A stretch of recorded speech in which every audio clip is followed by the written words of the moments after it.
All right. Well, I'm Tanya Brown. I'm the scientific director for TESS Research Foundation, and I am here with one of our fantastic researchers. Can you introduce yourself and tell us where you're coming from? Of course. First of all, I would like to thank you, Tanya, and TESS Research Foundation for bringing me here. I'm really excited. My name is Deepika Dogra, and currently I'm a postdoctoral researcher in the laboratory of Professor Deborah Koresh at the University of Calgary in Canada. And yeah, I've been involved in the SLC13A5 research project. And yeah, let me That's know, great. what are your questions? Well, thank you, Dr. Dogra, for joining us. Can you briefly describe your SLC13A5 research project? Course. Um, so this project basically involves three main aims. The first aim is that we wanted to generate a genetic model of SLC13A5 epilepsy. And for that, we began that project by generating models in zebrafish as a model organism. So by using CRISPR-Cas9 technology, we have generated mutants of SLC13A5 in the fish. Um, since in zebrafish, there are two copies of the gene, SLC13A5A and 5B, we have generated both the single 5A, 5B mutants and the double mutants, and we have been working with all three of those. Um, so after we generated the mutants, the next step was to characterize the different epilepsy-related phenotypes in these mutants by doing different sort of assays. So we have done all sort of interesting assays, be it behavioral assessments, looking at the metabolism, looking at what's happening at the molecular level, as well as what's happening at the electrophysiological level. So if the brains of these mutants are firing more than they should be. And then the final aim being the most important one, in which we wanted to understand what are the molecular mechanisms behind this disorder, like which pathways are modulated in this disorder. This is something that's still not known so much in the field. So we are really excited to dig deep into this aspect. And ultimately, we also wanted to conduct some anti-seizure drug screening using these model organisms. Great. Well, thank you so much for explaining your SLC13A5 project. And maybe can you share how you became involved specifically with TESS Research Foundation? Of course. So I am a molecular biologist by background, and I did my PhD understanding some um, novel signaling pathways which are involved in cardiac remodeling, so heart regeneration per se. Since then, since my PhD time, I was deeply involved in understanding the disease biology. Um, and then after I finished with my PhD, of course, I loved working on the heart organ, but I wanted to understand another organ as well. So then I moved to Calgary and joined Dr. Kurash's lab. And the lab specializes in two different aspects of brain biology. One is the hypothalamus development, so development of this part of the brain, as well as understanding different neurological disorders, namely epilepsy and autism. So I was really intrigued with the epilepsy part of the projects. So that's when it was back in 2019 when I joined the lab with the goal of understanding um, the molecular aspects of epilepsy, as well as then to utilize my knowledge towards anti-seizure drug screen. And eventually in 2022, I was awarded this prestigious early career investigator research grant from TESS. And that's how I got involved with this lovely community. And since then, it has been a pleasure because I attend your research progress seminars. I have gotten a chance to collaborate with different members in the field. So yeah, I've been really grateful to be a part of this exciting team. Great. Well, we are so grateful for your your participation in, the great research that you're doing, but really just your collaboration and willingness to join things, and your understanding that there is such an urgent need um, to move science quickly and collaborate. So, thank you. And I guess I also wanted to ask, what inspires you specifically to contribute your time and skills to SLC13A5 epilepsy research? Sure, that's a great question. Um, when I was given this project in the lab, uh, I studied what has been published in this field, what is known, what is yet to be explored, and I was really intrigued with the fact that um, it's a very it's like the symptoms from the individuals, the different phenotypes which were already reported in the existing model systems. They were in some ways related, but also distinct with each other. So I Mhm. was really intrigued with two main aspects. One, that there's still not a lot known about this epilepsy.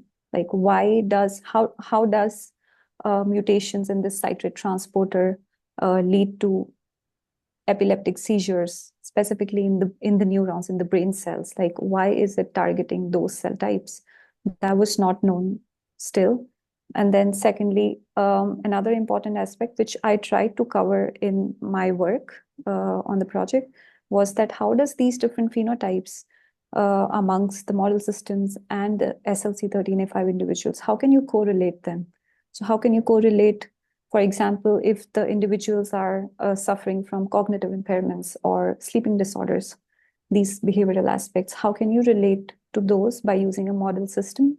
Um, let's say at molecular level, what's happening to the neurons? What's happening to other cell types? Where is the gene expressed? So these sort of things, which I figured were still challenges in the field, I tried to grasp those as opportunities, and I tried to structure my project step by step to explore, to unveil those aspects. Yeah, great. Well, thank you for, sharing that. And I think, you hit upon something really important in talking about challenges in research. And I think your research program that you're doing is very expansive in the fact that you're doing things from the molecular level and studying cell types and then at a model organism. And then you're, learning from our patient community. And so that's really hitting across all um, kind of different areas of research from the molecular level to the people who are really depending on this research. And so I guess the question is, what do you think are the most pressing challenges or opportunities facing our SLC13A5 community in terms of scientific research and Mhm. development? Definitely. Um, I think what I feel is the most pressing challenge, the most important need of the hour is looking for the relevant model systems. So here I'm not saying that we have to categorize the model systems as, okay, this is number one, this is number two, and so on. What I mean is, and what I have experienced while working on this project is that, for example, zebrafish. I am not saying that it's the most relevant model system, but what I've been trying to do is to understand which aspects of my zebrafish model are really relevant to what's happening in the SLC individuals, and how can I um, collaborate with different researchers in the field who are using different model systems like rodents, like cell lines. Mhm. How can my work contribute to what they have shown already or what they are trying to show, so that at a so that at a bigger level, holistically speaking, we can join the dots. To this, I also wanted to mention something that um, I was deeply involved in the zebrafish aspect of the project, but again, thanks to TESS, I got an opportunity to get access to the iPSCs, the induced pluripotent stem cells from the SLC individuals. So that's the next step in my project. That's what I am working now. Is I also would like to generate the patient-derived human brain organoids. So basically, I would be generating mini brain-like structures, brain-like tissues in culture, in vitro, from the stem cells that we have gotten access from the patients, let's say. And I would want to grow those brain tissue until maturity, and then would like to test my hypothesis, would like to test my results, what I've seen in zebrafish, if they also hold true in this new model system. So again, just to wrap up my answer for your question, that what is the biggest challenge? I feel that the field is still exploring how you can use different model systems in collaboration and how you can join these dots. Yeah, I think that's so great. I really appreciate the way that you phrase that and, finding different strengths because it's not that one model is the absolute best, but each model, whether you're using patient-derived tissue that has been so generously donated from the community or, different cells or zebrafish, mice, and anything that each one of these models is so important and they have different strengths and different challenges. So that's such a great point. Um, I guess, just to start to wrap up, is there something you'd like to share with others interested in learning about genetic epilepsy? Is there anything that you'd like to share? Sure. I think I covered most of the points from my project. I would really like to share or reiterate again that I really enjoyed working on this project for past few years. And my future or my near future career goal is to have my own lab where I can work as a group leader and lead a team so that I can work towards, again, understanding the disease biology behind different types of epilepsy. And it's my definite plan that I would continue working on SLC13A5 as one of the epilepsies because I feel that there's still a lot to explore. It's a really intriguing and important disorder that the field needs to work on more and more. Like as much as you do, it's still not a lot. So there's still a lot to explore. And like I said before, it's very important to understand whatever is happening in the individual suffering from this disorder. How does your model system recapitulate that and at which different levels? So yeah, I think I would like to conclude by saying that I absolutely love what I'm doing, and I'm really grateful to TESS and absolutely grateful to all the families who have given me and others in the field this opportunity to work in this lovely community. Great. Well, thank you so much for explaining your research and sharing how you became involved with TESS Research Foundation and just more broadly, sharing your time and your collaboration has been wonderful.